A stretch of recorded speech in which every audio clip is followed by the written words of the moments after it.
Дойдет ли сервал до строительства, или все ограничится только технологиями? Среди множества экспонатов Международного военно-технического форума «Армия-2020» была представлена и масштабная модель подводной лодки нового типа П-750Б «Сервал». От выставленной на прошлогоднем военно-морском салоне в Санкт-Петербурге она отличается более высокой детализацией. Кроме того, часть обшивки снята таким образом, чтобы посетители смогли рассмотреть конструктивные особенности новой субмарины. Наиболее внимательным посетителям форума удалось выяснить для себя несколько новых решений в конструкции, принятых с июля по декабрь 2019 года, когда специалисты Санкт-Петербургского морского бюро машиностроения «Малахит» вносили окончательные уточнения в облик будущего корабля. О каких решениях идет речь? Узнаете из этого выпуска. Приветствую, на связи Ньюс-Солдат, и мы начинаем. Российский военный аналитик, капитан первого ранга запаса Василий Дандыкин в интервью Федеральному агентству новостей накануне форума «Армия-2020» сообщил, что российская КБ «Малахит» занимается разработкой подлодки, которая в будущем сможет, цитируем, «довольно продолжительное время, до 3 недель ходить под водой, не всплывая». Работы над подлодками с анаэробным двигателем у нас ведутся уже давно. Этим не только «Малахит» занимался. В частности, были лодки 4-го поколения «Лада», которые участвовали в морском параде в Санкт-Петербурге. Они непосредственно строились под воздухонезависимую анаэробную установку, сокращенное название ВНУ. Но раньше такие технологии были недоработанными, говорит эксперт. В настоящее время неатомными ВНУ занимаются многие коммерческие и государственные структуры десятка стран мира. Анализ показывает, что ни один из находящихся в рассмотрении типов анаэробных установок не является идеальным во всех отношениях. Каждая имеет свои преимущества и недостатки. Кроме того, судостроителям необходимо учитывать особенности географических зон, условия базирования и уровень подготовки личного состава флота главного заказчика и иностранных клиентов. Дальше всех по удовлетворению потребностей флота своей страны и ее ближайших союзников по блоку НАТО продвинулась немецкая фирма ХДВ. Она построила серию субмарин типа 212-214 с ВНЭО на базе так называемых топливных элементов с интраметаллидным хранением водорода. Подводная лодка У-32 военно-морских сил Германии продемонстрировала возможность непрерывного подводного плавания в течение 18 дней, а также покрыла расстояние 2800 километров без всплытия на поверхность. К слову, это довольно высокие показатели, и они активно используются немцами в качестве доказательства правильности выбранного ими пути. Вместе с тем, германское решение весьма и весьма затратное. Подлодки указанных типов используют водородный металлогидрид, который дает возможность достичь высокого уровня безопасности, однако обладает значительным весом и объемом. Система хорошо работает в условиях сравнительно холодных морей, но существует опасение, что в тропиках эксплуатация существенно усложнится. Помимо того, для обеспечения действия подводников требуется специальная береговая инфраструктура. Словом, у германского решения есть как положительные, так и отрицательные моменты, а эффект от его внедрения еще предстоит подсчитать. Между тем, сегодняшний этап совершенствования дизель-электрических субмарин связан с появлением капсулизированных, не выделяющих водород аккумуляторных батарей типа ион-литий. Они идут на замену свинцово-кислотным, раза в 1,5 превосходя их по емкости и обладая лучшими характеристиками потоком заряда и разряда. Их установка на субмарины значительно повышает показатели подводного плавания. Например, после замены батареи на лодке проекта 677 «Лада» она будет непрерывно плавать под водой без всплытия на поверхность в течение 13-15 суток вместо 9-10 дней ранее. Друзья, если вам приходилось служить на какой-либо подводной лодке, расскажите об этом в комментариях под видео. Раскройте для нас ту часть информации, которая может быть оглашена. А мы продолжим. Появление на флоте литиевых батарей технически не отменяет ВНЭО, в том числе и на топливных элементах. Поэтому КБ «Рубин» работает над новым вариантом «Лады» с дополнительным отсеком, где разместится установка по выделению водорода путем реформинга дизельного топлива. Дооснащение субмарины дополнительным отсеком с ВНЭО дает возможность увеличить продолжительность подводного плавания на малом ходу 3-5 узлов в 2-3 раза, что повышает скрытность действий подводников на коммуникациях противника и вблизи его побережья. «Малахит» идет своим путем. Об этом, в частности, говорит и эксперт Василий Дандыкин. Подлодки сейчас производят Германия, Швеция, вроде еще Япония и Южная Корея. В В этом плане мы идем немного другим путем. Наши установки были чуть менее безопасны, и то, что сейчас создают в КБ «Малахит», это здорово, хотя там специалисты занимаются немного другими темами, такими как многоцелевые атомные подводные лодки «Ясень-М». Я понимаю, что все-таки потенциал у этого легендарного КБ очень большой.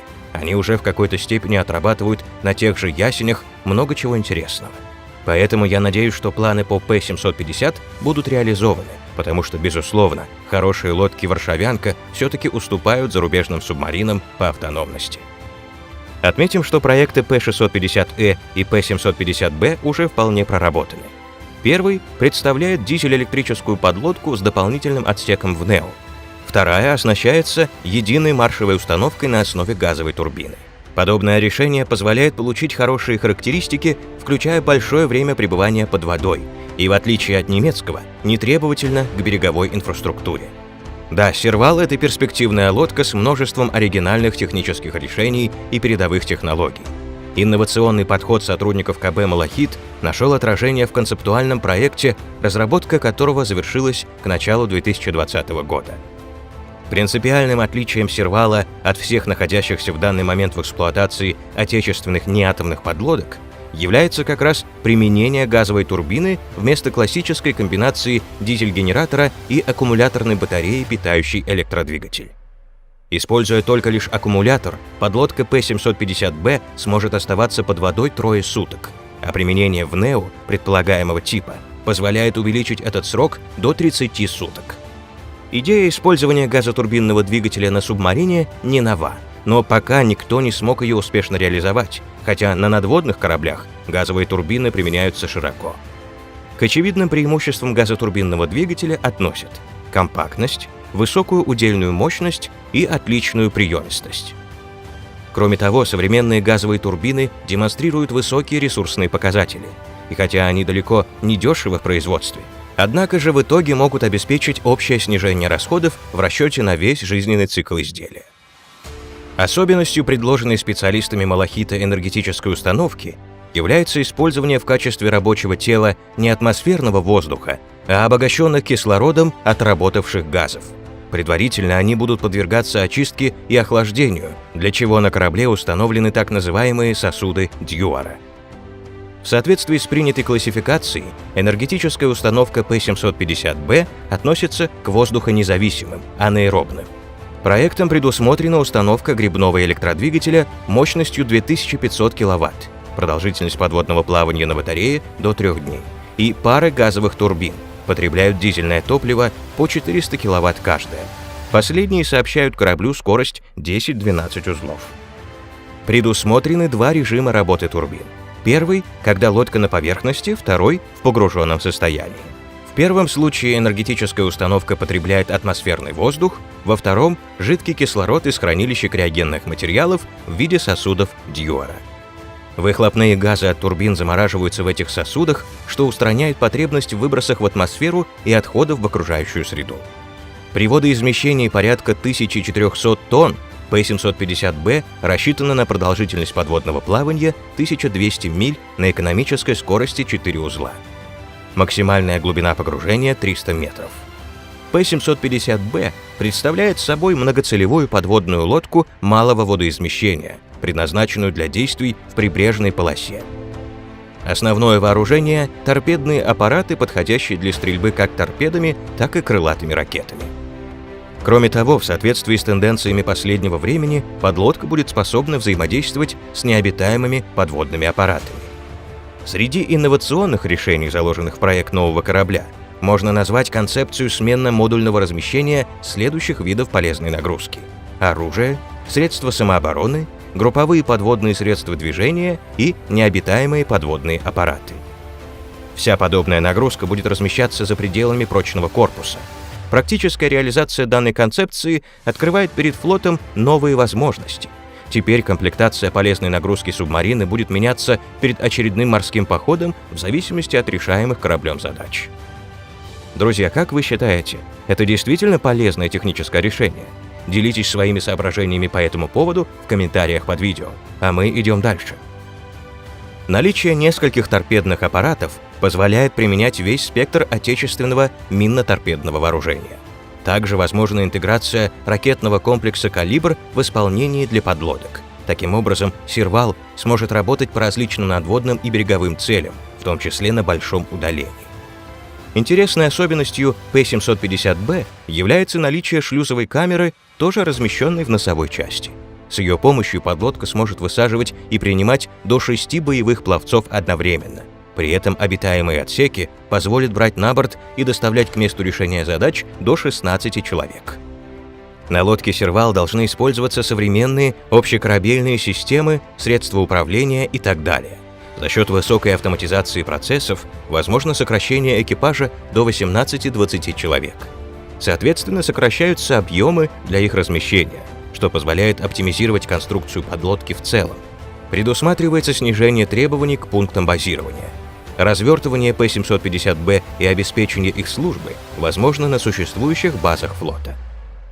Отметим, что П-750Б идет в дополнение к ранее разработанным специалистами «Малахита» проектам малых подводных лодок прибрежного действия семейства «Пиранья», включая «Пиранья-М», «Пиранья-Т», «Пиранья-Т1», П-550Э, П-650Э и других водоизмещением от 220 до 1450 тонн. Задачи, выполняемые данными подлодками. Охрана и оборона прибрежных и морских границ путем скрытного патрулирования, уничтожения одиночных надводных кораблей и подводных лодок торпедным оружием. Постановка минных заграждений, а наиболее крупные из лодок могут наносить ракетные удары по береговым объектам. Разведка в назначенных районах и наведение на противника сил флота и авиации. Отдельные представители семейства «Пиранья» способны выполнять специальные операции силами принимаемых на борт разведывательно-диверсионных групп численностью до 6-8 человек. Подлодки разработки «Малахит» обладают высоким уровнем автоматизации управления кораблем. Так, при водоизмещении 720 тонн П-650Э рассчитана на экипаж всего-навсего из 9 человек. Соответствующие цифры для П-750Б около 1400 тонн и 18-20 человек. «Сервал» отличается от П-650Э большей дальностью плавания без всплытия на поверхность, высокой скоростью хода, более мощным бортовым комплектом вооружения, включая ракеты комплекса «Калибр-ПЛ». Предлагаемый концепт неатомной подводной лодки П-750Б представляет большой интерес как минимум с технической точки зрения. Этот проект предлагает целый ряд важных и многообещающих решений разного рода, способных положительно повлиять на развитие флота.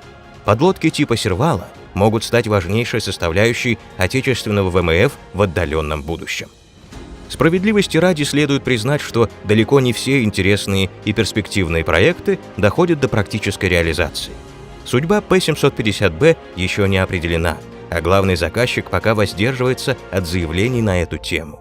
Перспективный концепт от СПМБМ «Малахит» может не получить развития и не дойти до строительства и службы. Военное ведомство пока никак не комментировало проект «Сервал», хотя по его заказу уже реализуется альтернативный проект неатомной подлодки с ВНЭО от ЦКБ МТ «Рубин». Возможно, новая концепция и макетная ВНЭО от СПМБМ «Малахит» тоже заинтересует военных, что позволит двум проектам перейти на новую стадию. В любом случае, если у проекта не будет реального будущего, что вполне возможно, то в этом случае бюро сможет провести научно-исследовательские работы по воздухонезависимым энергоустановкам и другим компонентам малых неатомных лодок. Благодаря этому в распоряжении наших кораблестроителей окажутся новые технологии, пригодные для использования в реальных проектах будущего. Если же у проекта окажется реальное будущее, то со временем «Сервал» или другие малые подлодки от «Малахита» смогут привлечь внимание зарубежных стран. Повышенные тактико-технические характеристики, связанные с ВНЭО, могут стать важным конкурентным преимуществом в контексте экспортных контрактов. Дойдет ли «Сервал» до строительства или все ограничится только технологиями, покажет только время. На этом все. Если вам понравился наш сегодняшний выпуск, то не скупитесь на лайки и комментарии. И обязательно подпишитесь на канал, чтобы быть в курсе самых интересных событий. Оставайтесь на связи. Скоро увидимся снова.